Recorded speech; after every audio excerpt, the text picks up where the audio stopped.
Ahoj, takže vás vítám u mého prvního videa a tady ty vlastně moje videa budou o... A teda ještě na Asku se mi teda můžete na cokoliv ptát a prostě ráda vám odpovím a tak. Dobrý. Budou vlastně o různých těch elektronikách a prostě takové ty věci, jakože tablety, notebooky, telefony a takové to. A takže dnešní video bude vlastně o mém telefonu, je to teda iPhone a jakože ty videa nejsou o tom, že bych se nějak chtěla chlubit nebo takhle, je to prostě tak, protože mi to třeba jakože baví a takhle. Takže první mám ukážu kryty, teda je to teda iPhone 5s a tady to je takový průhledný. Jo, takže tak a tady ten a ten jsem to trošku tady zničila. A je hmatný a je teda z eBaye. Tak a tady mám teda zprávy, dál tady mám kalendář, obrázky a fotoaparát, normálně prostě, tady počasí. Pardon. Tady se mnou teda ještě Terka, ona má taky svůj kanál, já vám když tak dám tam do popisku, nalinkuju vám to tam. Tady hodiny, jako normálně prostě budík, 10. Další tady mapy, videa a tady mám produktiva, se jmenuje tady ta složka.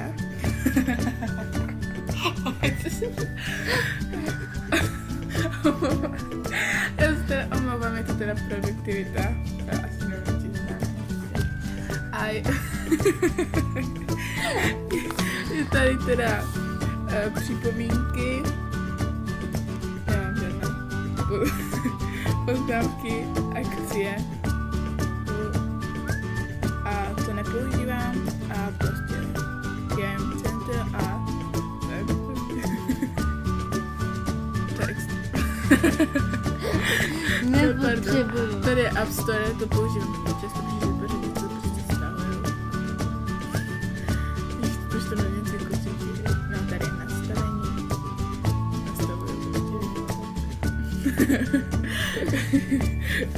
Kontakty, překládáč, Ask. Dále tady máme metriku, jako každý asi.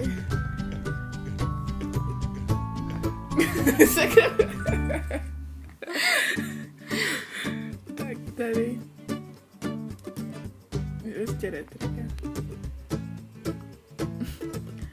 Dále tady máme sociál. A tady máme teda Skype. To normálně prostě. A další tady je WhatsApp, to asi používá hodně lidí a je to teda dobré, takže jo, vlastně to tam můžete přes to si psát a takhle a je to prostě z Wi-Fi. Jo, a tady vlastně si Snapchat a to zná asi každý, takže je to strašně super aplikace. A prostě dále tady jsou jízdní řady a je to úplně super, protože si můžu zjistit, kde mi něco jede a nemusím čekat na známce. No, dále tady máme sakra! Ostatní a tady je teda shazem, je to teda na hudbu, aby jsem prostě rozeznala, když jsem třeba nějaké restauraci, ale když jsem to nějaká písnička, tak prostě, aby jsem to dokázala rozeznat. Dále tady máme kurzy měn a tam si vlastně dáte to jakože americký dolar, třeba 10 a tady vám to vyjde kolik to. Takže super. Sakra. A tady je Crazy Helium a je to úplně super aplikace, je to sranda a tak. A to si je tam vypečko. Můžu se pustím třeba.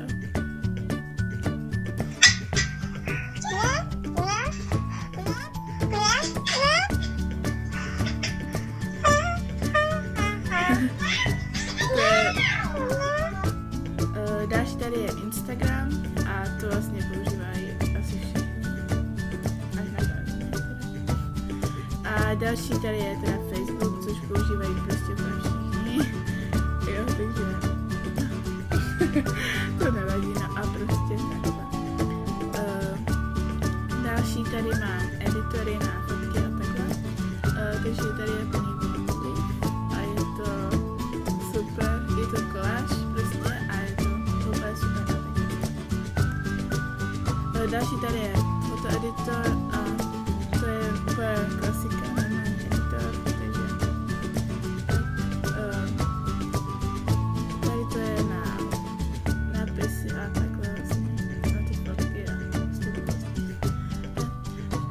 a toto je teda na efekty, jo, takže to. Další tady je grafit a je tam prostě, jsou tam fotky a takhle a jsou tam super fotky a hodně si to stavuju. Třeba toto jako není super. Jako to mi připomíná někoho, tím připomíná. Další tady mám teda hry a mám jich tady strašně málo, protože moc se nehraju, spíš takhle. Tak prostě málo. A takže toto je úplně bomba hra, protože to z Mimina to asi všichni znají. A dále tady je teda toto město Simpsonovi a prostě tam stavíte vlastně ty jako IPky a takové ty věci. A mě to moc nebaví, takže nepůjdu to mám. Další tady mám teda Pixwords a to asi každý zná. A kdybyste náhodou viděli tak ty slova, tak mi to dolů můžete napsat, protože já to fakt nevím. Prostě nevím. Je to těžké strašně. Tak další tady mám teda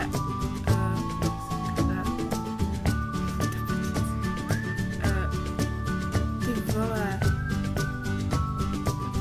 No další tady mám teda iMovie a je to vlastně na natočení videí a takhle a je to úplně super prostě.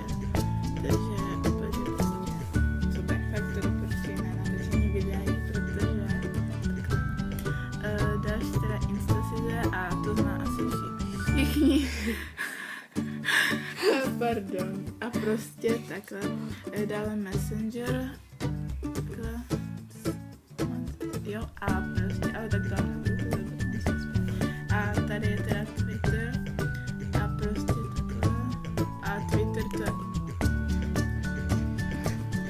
to tam byla terka. Já jsem vás přihlásila, já se tam omlouvám. Takže takhle. Máme prostě, my máme stejný iPhone. A takhle. No, dále tady mám teda jakože na volání prostě. A takhle. Další jsou tady teda maily. A to jsou z YouTube prostě. A další Safari, to je vlastně, že vám to vyhledá internet, jakože to má data. Třeba mi to koupil nabíječka pro terku Safari. A prostě vám to vyhledá, co jste napsali jedný. A dále je tady teda hudba a je to teda hudby, ale tam dále YouTube, to asi všichni znáte. Toto je na prostě, že něco jak karaoke nebo něco takhle prostě. Toto je stahovaní písniček, jakože prostě stáhnete si místo, třeba i někteří mají už to, teď já mám toto. A prostě tak. A Spotify, to je strašně dobrá aplikace na písničky a takhle vlastně a je to, a že vás to někdo může sledovat a takhle a je to prostě super. Tak a toto je teda konec tohoto mého prvního a dnešního prostě videa, takže sakra, pardon. No a prostě je to konec, takže doufám, že se vám to líbí a budete víc, víc odebírat prostě, to byly odběrky pro světy, jakože teď a prostě, že se vám to líbí a vlastně příští video bude o tom iPhoneu a vlastně jak funguje a takhle, takže ahoj.